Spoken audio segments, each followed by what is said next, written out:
the future king, but on the day his father married Camilla, Prince William was nowhere to be seen while Charles smiled for cameras and Harry played along. William's silence echoed with history. The pain of 1997, Diana's final moments, and a promise Charles broke. It all came rushing back. This wasn't royal rebellion. It was personal loyalty. Today, we uncover the real story behind William's refusal and the deep emotional scars that never healed. Diana's death and Charles's promise never to marry Camilla. On the morning of August 31, 1997, the world awoke to unimaginable news. Princess Diana, the beloved people's princess, had died in a car crash in the Pont de la Mer tunnel in Paris. She was just 36 years old. Prince Charles arrived at Pt. Salpêtrière Hospital that same morning alongside Diana's sisters to bring her body back to London for William. Then 15. The loss was not just personal, it was so shattering the public saw him walking behind her coffin alongside Prince Harry, Charles and Diana's brother URL Spencer, in what became one of the most haunting royal images of the century. In the weeks following her funeral, Charles was under immense pressure. The monarchy had nearly buckled under public outrage, with BBC polls showing record low favourability for all the royal family. In private, Charles reportedly made a solemn vow both to his sons and to senior courtiers that he would never marry Camilla Parker Bowles. The promise was whispered through palace corridors as a gesture of remorse. Camilla had been the third presence in Charles and Diana's marriage, a fact Diana made public in her famous 1995 Panorama interview, declaring there were three of us in this marriage. Though Charles resumed contact with Camilla in early 1998, it was handled quietly. William, still mourning his mother, was shielded from their interactions. However, insiders from St. James Palace confirmed that by late 1999 Camilla had begun attending private family functions. The shift felt like a betrayal. Diana had died without peace, and now the woman she viewed as her greatest rival was returning, not as a private citizen, but as a partner to the man who once promised he'd remain single out of respect. By 2001, whispers of a possible wedding began surfacing in the press. Charles didn't need them, but for William the damage had been done. He saw the promise not as a PR line, but as a moral contract between father and son. Diana was more than a mother.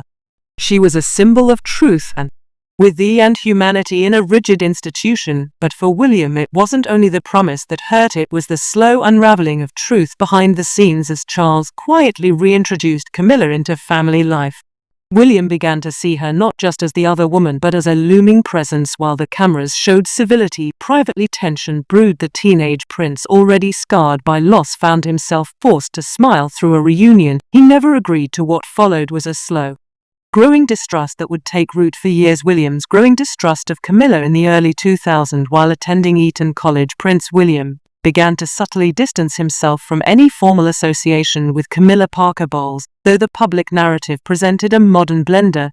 Royal family insiders at Kensington Palace confirmed William refused one-on-one meetings with her when required to attend family functions. He kept conversation to a minimum behind closed doors. He often referred to her as her never by name, a habit that persisted well into his university years at St. Andrews. The friction became more visible in 2003 when William reportedly declined to attend a family dinner at Highgrowth House due to Camilla. His presence that same year during a skiing trip to Cloisters, William told a close friend he would never forgive what had happened to his mother. While Prince Harry appeared more adaptable, William held on to a quiet rage directed not just at Camilla, but at what she represented. She was a reminder that his mother had been cast aside, silenced, and ultimately lost without true justice. Public appearances were carefully choreographed, but even they revealed cracks. Added 2004 gala, a photo of William standing beside Camilla went viral, not because of a warm gesture, but because of the coldness in his eyes.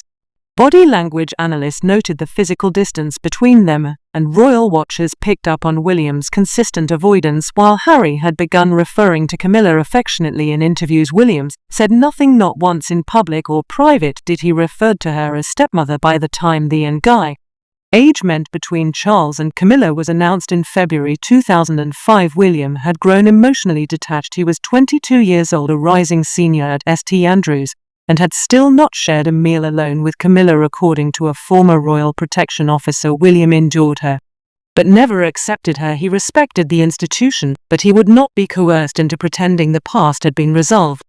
And it was this emotional detachment that made the upcoming wedding unbearable. Still, the royal machine moved forward. As Camilla solidified her position behind palace walls, William's unease grew more visible. She wasn't just present, she was influencing, deciding, and walking the halls once filled by Diana. It wasn't simply a matter of forgiveness.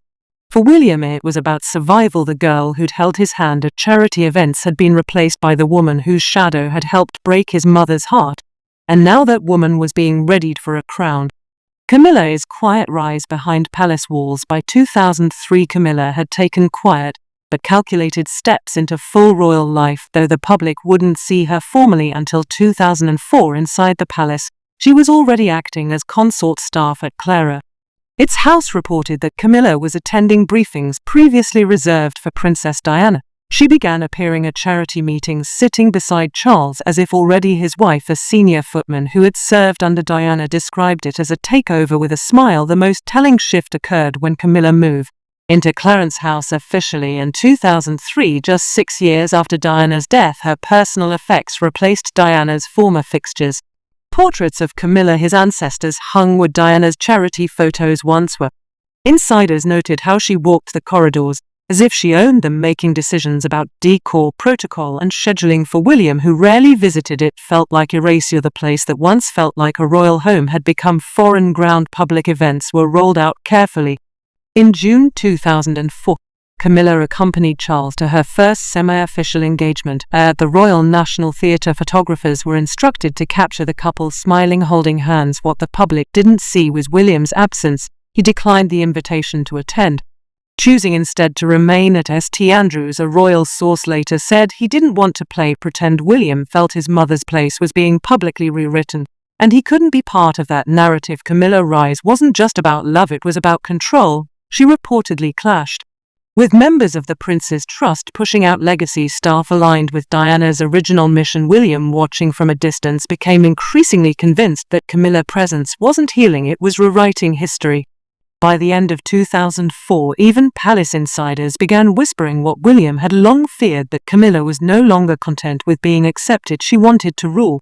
And then came the announcement. The moment William had long dreaded arrived in February 2005. His father would marry Camilla. The decision wasn't a family consensus, it was a formal declaration. There were no private heart-to-hearts, no meaningful consultation. The monarchy had decided, and William was expected to smile. But he couldn't. What they saw as duty, he saw as betrayal. And when the big day came, the headlines read one thing, but William's absence said everything. The royal wedding announcement that reopened wounds. The formal announcement of Prince Charles and Camilla Parker Bowles' his engagement came on February 10, 2005, and hit William like a quiet betrayal. He hadn't been consulted. In fact, according to a former Clarence House staffer, William only found out 48 hours before the press release. By then, the wording had already been finalized, the date set for April 8, 2005, and Camilla, his future title, determined she would not be queen. At least not officially, but would instead be known as the Duchess of Cornwall. Still, the symbolism wasn't lost on William. Inside the palace, there was little attempt to soften the moment. Camilla, his name was printed on official stationery beside Charles. Royal photographers were given instructions to begin crafting warmth and legacy images. Charles wanted to present the engagement as healing. William saw it as rewriting. The press covered it as the next royal chapter, but privately, Lee, the 22-year-old prince, was reeling. He told a confidant at St Andrews University, "It's not just the marriage, it's what it means for Mum. It's like she never existed." The public reaction was mixed. While some welcomed the long-awaited legitimization of Charles and Camilla relationship, others viewed it as a betrayal of Diana's memory. On BBC Question Time, a viewer asked, would Diana have approved? The panel went silent. Headlines in The Guardian and The Telegraph questioned whether the marriage was politically wise. And yet the palace stood from the ceremony would go on, and both sons were expected to participate, but William didn't agree.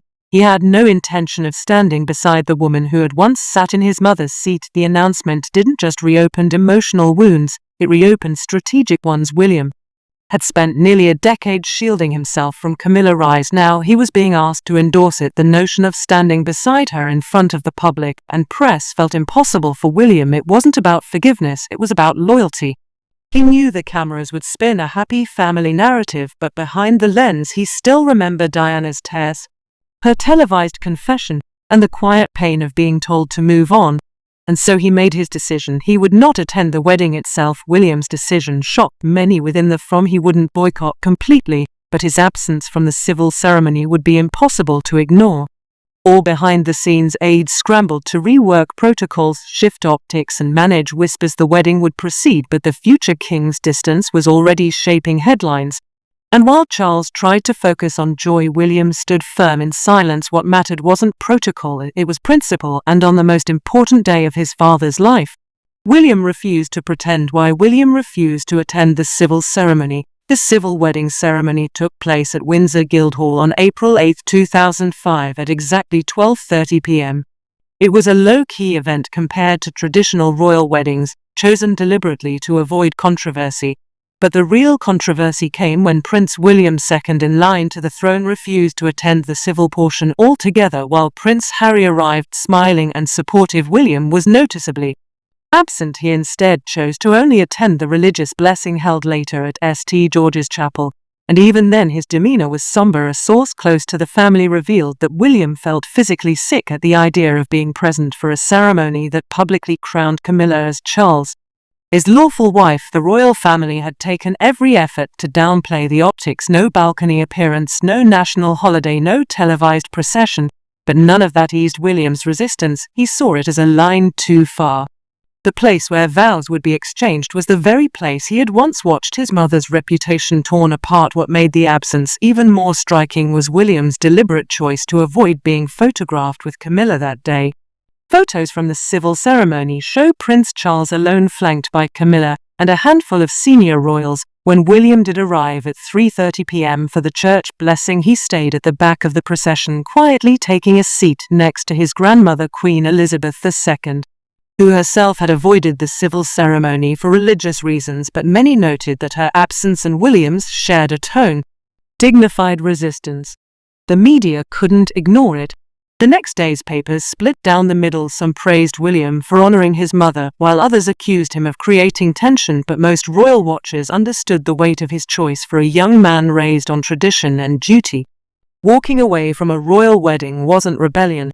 It was restrained with meaning. William wasn't rejecting marriage itself. He was rejecting the idea that a wound as deep as Diana's could be covered with royal script and a floral arch.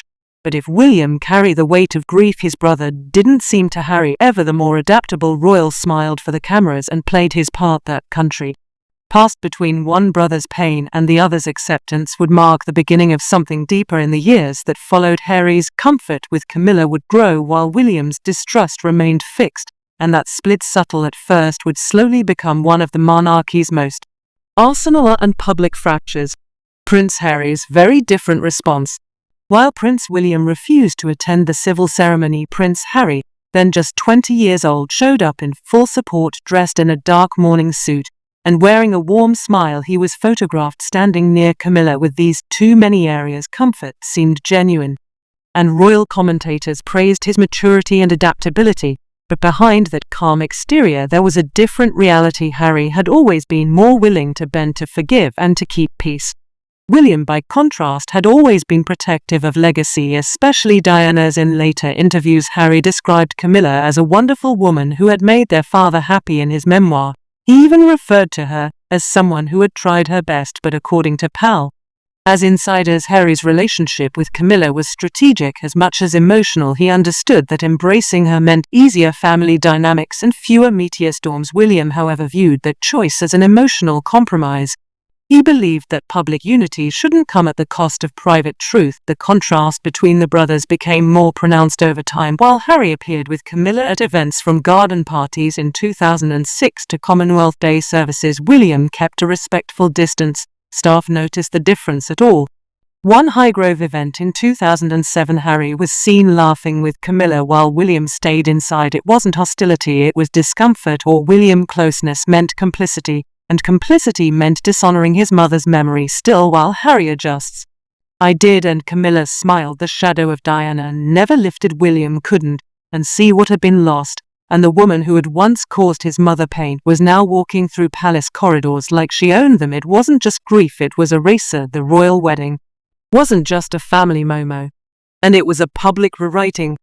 And William, in his quiet refusal, made one thing unmissable: some promises, especially to a mother, cannot be undone with vows and flowers. Diana's shadow over the wedding day. Even as preparations unfolded for the April 8, 2005 wedding, the memory of Princess Diana loomed over every royal hallway. The choice of date itself clashed with the funeral of Pope John Paul II, forcing a last-minute postponement by one day. That disruption only deepened the unease. William, already wrong with emotion, took the shift as a symbolic reminder. While others moved forward, the world still paused to mourn behind closed doors. He reportedly told a friend, "Even fate is reminding them what they've done in the day." He's leading up to the wedding, William quietly withdrew. He refused media briefings and skipped several pre-wedding events, including a private dinner with the Queen at Windsor. A Palisade later revealed he spent 2 days at Elthorpe, Diana's childhood estate and burial site. Alone, he walked the grounds and reportedly left flowers by her lakefront memorial. The gesture wasn't just grief, it was protest. He was making peace with her memory, while the family prepared to celebrate the woman she saw as her greatest betrayal. The public felt. The chill polls taken the week of the wedding showed that only 44% of Britons believed Camilla should ever be queen.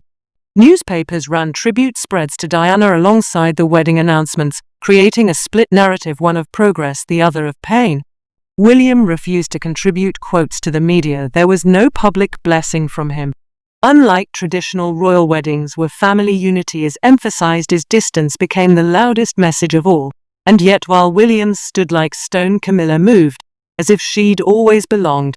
After the ceremony, her actions would speak volumes. Because it wasn't just a wedding, it was a coronation of presence. In the weeks to follow, Camilla stepped fully into Diana's former space. And that more than the vows would haunt William. The woman he blamed for his mother's pain was now inside every room, every briefing, every title, and what happened next would solidify the fracture forever. Camilla, his behavior after the wedding.